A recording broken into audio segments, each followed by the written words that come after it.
porque la ira de Dios se revela desde el cielo contra toda impiedad e injusticia de los hombres, que detienen con justicia la verdad. Porque lo que de Dios se conoce les es manifiesto, pues Dios se lo manifestó. Porque las cosas visibles de Él, su eterno poder y deidad, se hacen claramente visibles desde la creación del mundo, siendo entendidas por medio de las cosas hechas, de modo que no tienen excusa. La ira de Dios, la verdad, viene revelándose desde el cielo contra toda impiedad e injusticia de los seres humanos que con su maldad obstruyen la verdad. Vamos aclarando. Lo que se puede conocer acerca de Dios es evidente para ellos, pues Él mismo se lo ha revelado, porque desde la creación del mundo, las cualidades invisibles de Dios, es decir, su eterno poder y su naturaleza divina, se perciben claramente a través de lo que Él creó, de modo que nadie puede excusarse, ¿no?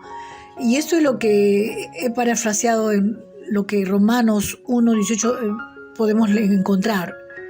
Ahora, Pablo nos dice que la ira de Dios viene revelándose desde el cielo, así que vamos a centrarnos a ver lo que la ira de Dios significa.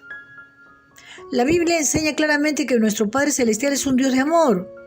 Por lo tanto, algunas personas son perturbadas por la idea de que un Dios de amor que posee, un Dios de amor que posee la ira, es como que ellos ahí no lo pueden entender. Ellos ven esos atributos como estando en conflicto. Pero los atributos de Dios están en equilibrio. Dios es perfecto en su amor y también es perfecto en su santidad y justicia.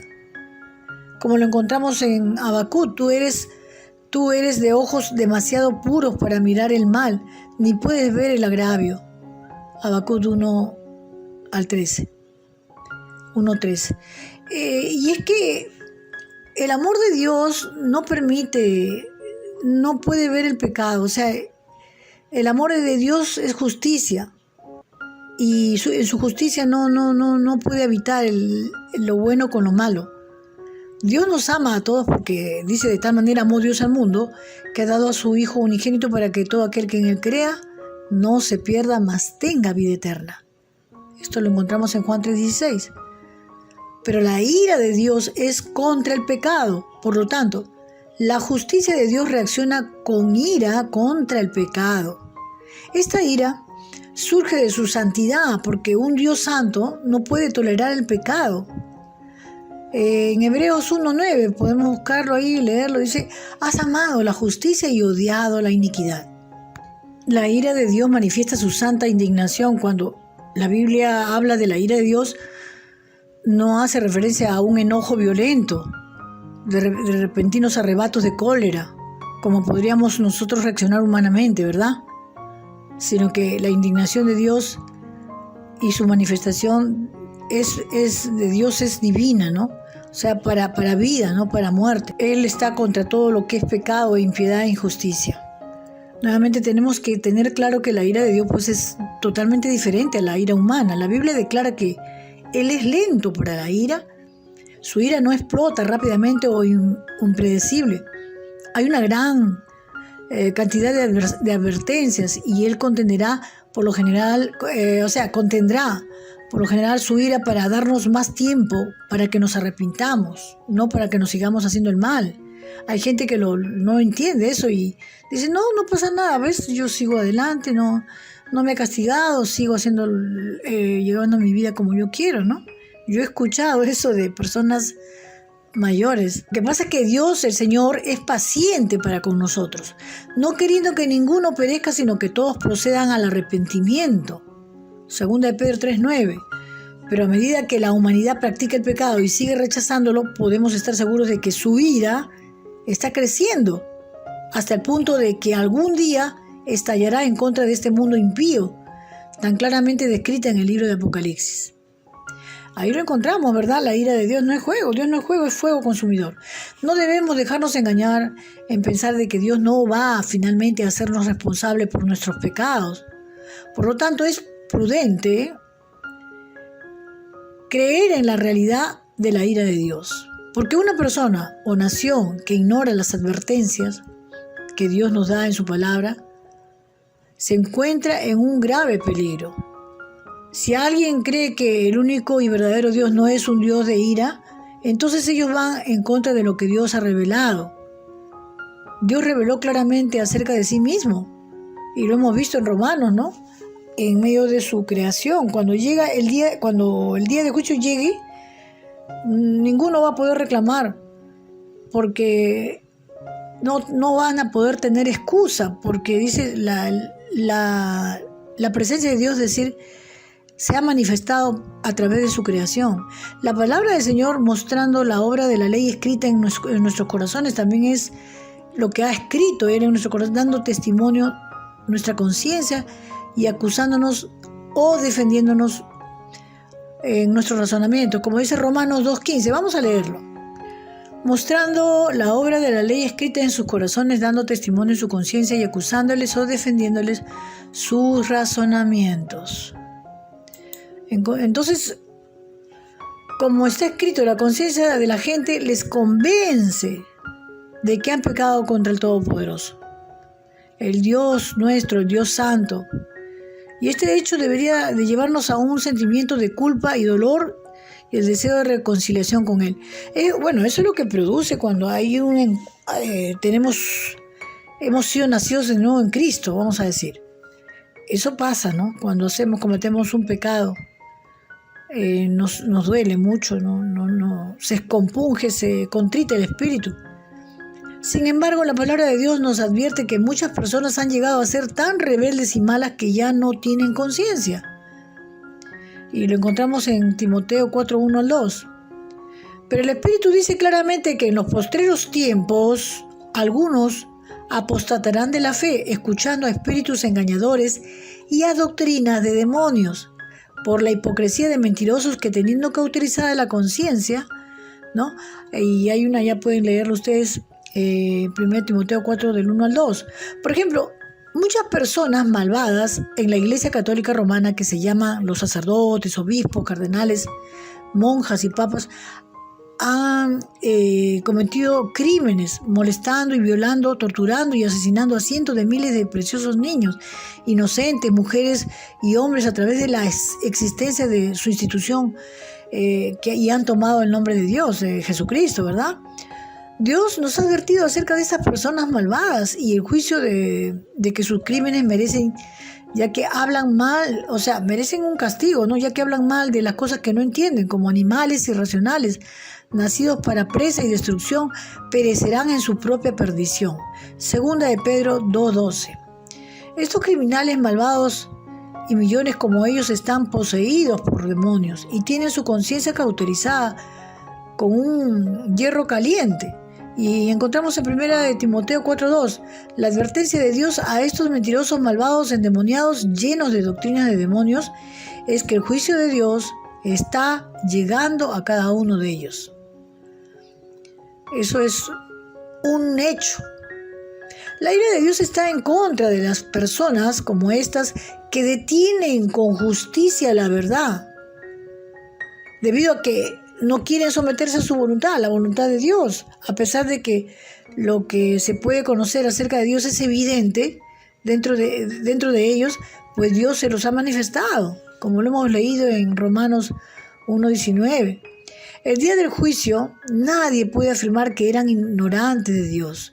Nadie puede decir, yo no sabía. No pueden decir eso, porque Dios ya se ha manifestado, porque dice las cosas, vamos a leer el 20, las cosas invisibles de Dios, de Él, como dice escrito ahí, su eterno poder y deidad se hacen claramente visibles desde la creación del mundo, siendo entendidas por medio de las cosas hechas, de modo que no tienen excusa. No tienen excusa. Tenemos que recordar que Jesús enseñó y dijo, no todo el que me dice Señor, Señor entrará al reino de los cielos, sino el que hace la voluntad de mi Padre que está en los cielos. Muchos me dirán en aquel día, Señor, Señor, ¿no profetizamos en tu nombre y en tu nombre echamos fuera demonios y en tu nombre hicimos muchos milagros? Y entonces les declararé, dice el Señor, nunca os conocí, apartaos de mí, hacedores de maldad. Ahí pueden encontrarlo en Mateo 7, 21, 23. No es algo que se me ha ocurrido a mí. La palabra es clara. Sin embargo, existe un antídoto para la ira de Dios. Es por eso que Dios, en su inmenso amor por cada uno de sus hijos, por nosotros, envió a su Hijo para pagar el precio de la ira por nosotros. Nadie tiene que vivir un día más en peligro de que la ira de Dios caiga sobre él, ¿no? Que Él nos ha revelado con claridad desde el cielo, ya que el que cree en el Hijo tiene la vida eterna, pero el que rehúsa creer en el Hijo no verá la vida eterna, sino que la ira de Dios está sobre él. Encontramos en Juan 3:36, recordando una vez más los versículos anteriores, no todo el que me dice Señor, Señor, entrará en el reino de los cielos, sino el que hace la voluntad de mi Padre que está en los cielos. Es decir, no es religiosidad, no es que yo voy a la iglesia, no es que yo doy diezmo, sino cómo estás viviendo. Si eres un hijo de Dios, tienes que vivir como el Señor nos está demandando en su palabra. Y si hemos cometido pecado, Él es fiel y justo para perdonarnos y limpiarnos de toda maldad. Porque no somos perfectos, siempre estamos cometiendo algún error. Entonces, la verdad de la ira de Dios debe motivar al creyente nacido de nuevo para compartir el Evangelio. Esta es una de las evidencias primarias. Es decir, cuando nace un niño, lo primero que hace es llorar, grita, ¿no? Esa es una evidencia que está con vida. Así de la misma forma nosotros hablamos el Evangelio, debemos animarnos a orar por los perdidos. La oración también es una evidencia de que el Espíritu Santo mora en nosotros, porque hemos nacido de agua y de Espíritu a través de haber creído en Cristo.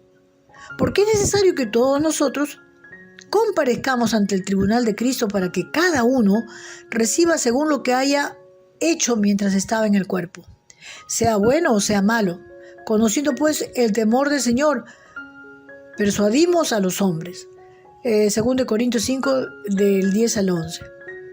Que Dios nos dé el deseo de alcanzar almas y proclamar la verdad de su palabra fielmente a los que se pierden, ya que la Escritura está llena de advertencias de la ira de Dios por aquellos que continúan en un pecado sin arrepentirse, y la ira de Dios viene sobre los hijos de desobediencia. Amados hermanos, vamos a pedir la bendición del Señor, vamos a darle gracias y pedir que Él nos permita ganar esas almas para el Señor. Amado Padre, gracias por tu palabra que nos anima y nos orienta y nos hace ver la gran necesidad que tiene el mundo de ser evangelizado. Tú nos has advertido acerca de estas personas malvadas y del juicio de que sus crímenes merecen. Señor, te pedimos misericordia para nuestros amigos, familiares, vecinos, que podamos predicar no solamente de labios, sino también con nuestras actitudes. Conducirnos de tal manera que ellos puedan ver a Cristo en nosotros.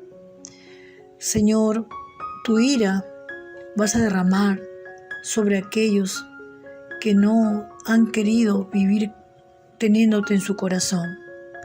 Porque en ese día, Señor, el día del juicio, nadie puede afirmar que no sabían, que ignoraban. Cada uno es responsable de buscar, Señor, y adorarte, de buscarte a ti. Porque las cosas invisibles de tu persona, de ti, Señor, se hace claramente visible en tu eterno poder y deidad. Señor, oramos por nuestros familiares que andan en rebeldía, que aun cuando ya le hemos predicado tu palabra, no quieren entender, Señor. Y se van movidos por sus deseos y placeres, Señor. Ten misericordia, Padre. Te rogamos en el nombre de Jesús, Señor, que ellos puedan entender que no todo el que dice Señor, Señor entrará en el reino de los cielos, sino el que hace de Dios su Señor, el que anda en obediencia. Señor, porque muchos te dirán en ese día, Señor, Señor, no profetizamos en tu nombre y echamos fuera demonios en tu nombre.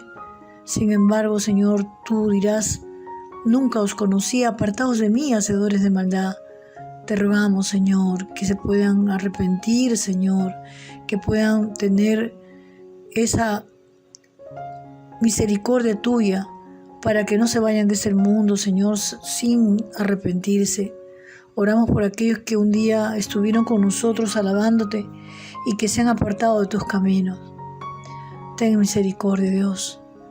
Ponemos en tus manos a nuestros familiares que no vienen a tus pies todavía, a nuestros vecinos, amigos, todos aquellos que están en nuestro entorno y que ya en alguna oportunidad le hemos predicado. Extiende tu misericordia para ellos, Padre Santo, y te damos toda la gloria y la honra y la alabanza a ti, Señor. En el nombre de Jesús te entregamos este día y la vida de cada uno de nuestros seres amados, amigos y familiares. En el nombre de Jesús. Amén y amén.